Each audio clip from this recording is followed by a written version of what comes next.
Hey guys, this is Nick with Nick Does DGI, and welcome to my channel.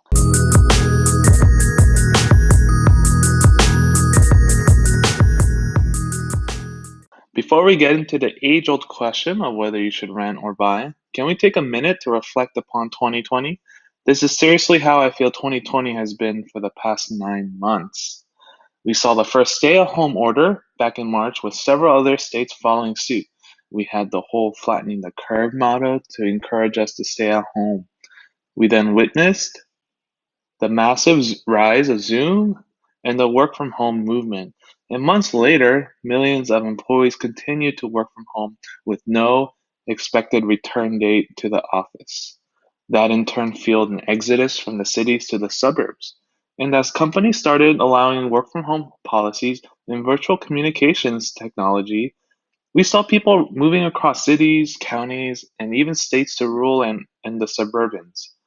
20% of the population relocated or know someone who has due to the pandemic, and myself included.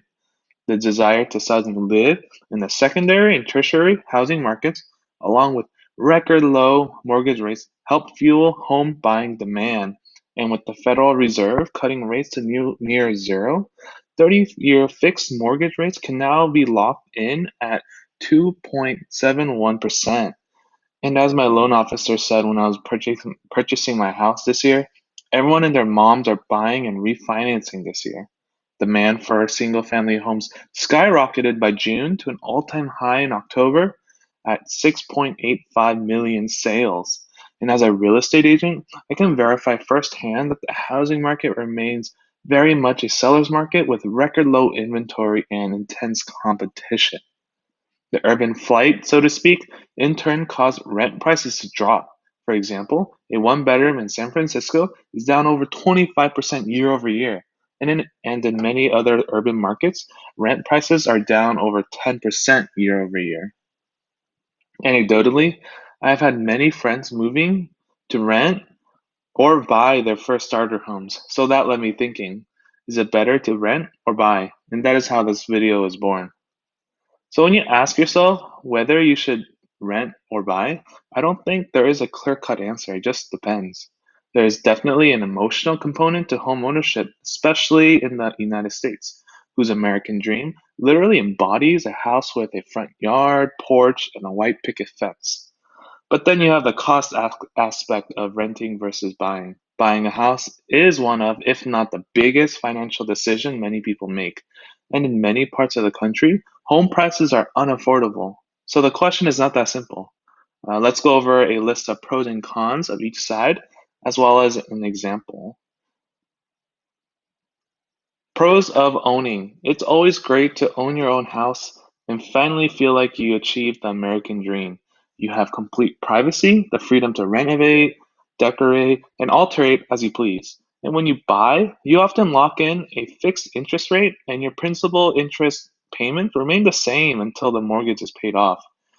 Even though property taxes, insurance plans will increase annually, they don't usually rise as volatile as rent increases if you were to rent.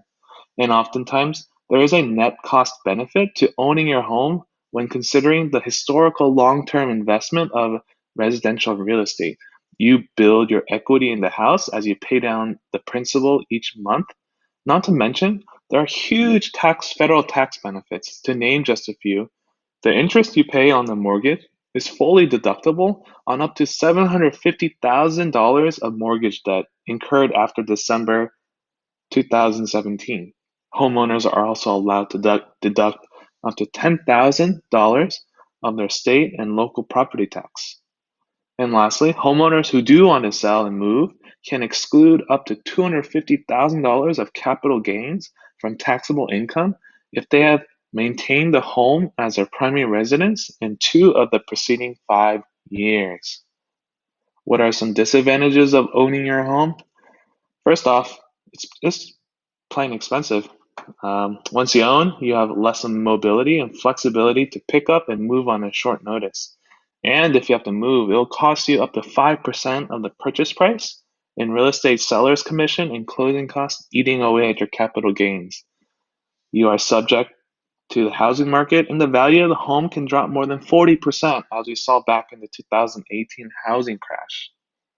The equity you do build up in the home is illiquid and can take a few months to even sell your home, meanwhile still paying for the mortgage during the process. And unlike renting, you are fully responsible for maintenance and upkeep. If a toilet breaks in the middle of the night or you have a leaky faucet, you have to either fix it yourself or hire a plumber to do the repairs.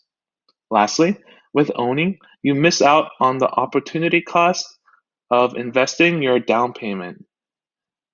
With the S&P 500 returning on average 7% annually, you miss out on those appreciation you otherwise would have invested with that money.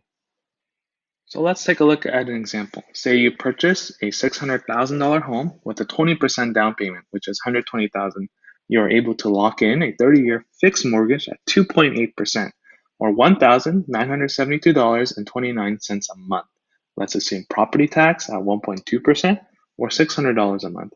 Insurance, which can include homeowners, home warranty, $150 a month, and maintenance, any reserves for appliance systems and other repairs, at $250 a month.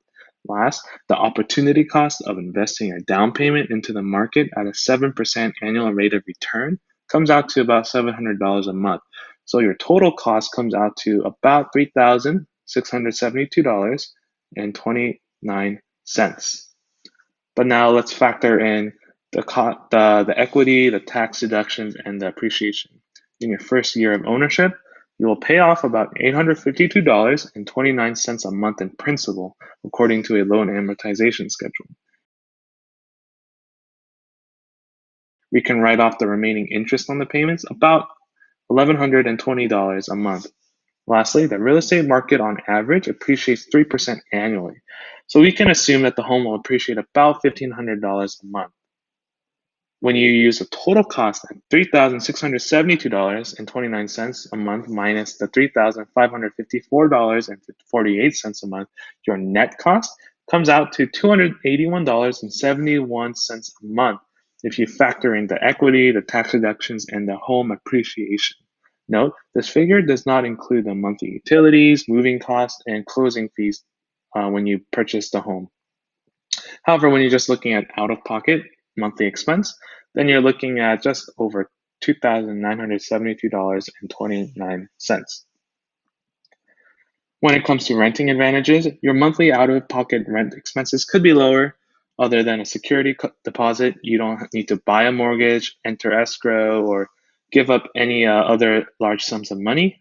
You have the ultimate flexibility as a renter. If you don't like the place or your neighborhood, you can simply pack up and leave when the lease is over and start new.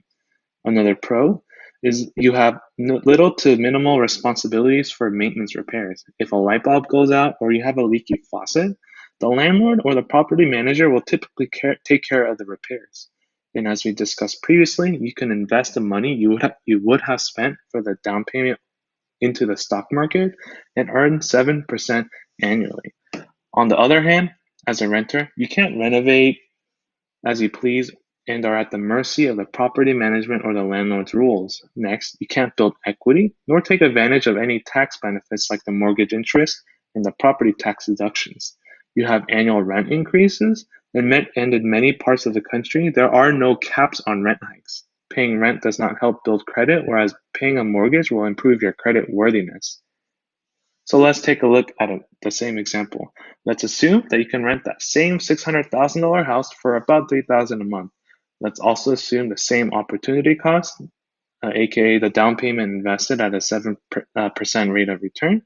Your net cost to rent comes out to $2,300 a month. Note, this is not all including utilities, renter's insurance, annual rent increases, and moving costs. If you compare buying versus renting, your out-of-pocket expenses are about the same at about $3,000 a month. But when you consider all net costs, which factors in the equity, the tax deduction, the appreciation, the opportunity cost, buying comes out on front at $281.71 a month versus $2,300. Now, this video is merely intended to provide a general list of considerations. There is no one-size-fits-all approach. numbers and expenses will vary according to your local housing market. But as we wrap up, consider the following questions. Can you afford buying a home? Time horizon. What is your time horizon? Where do you plan to be in X amount of years? How long do you expect to be at your current place? And lastly, why? What are your reasons for renting and buying? If you like the content, please subscribe to my channel. I go over personal finance, dividend growth stocks, and real estate. Hit the like button and click the bell notification to receive an alert when the next video drops. The more engagement I get, the more likely my videos will show up on the YouTube algorithm. Bye.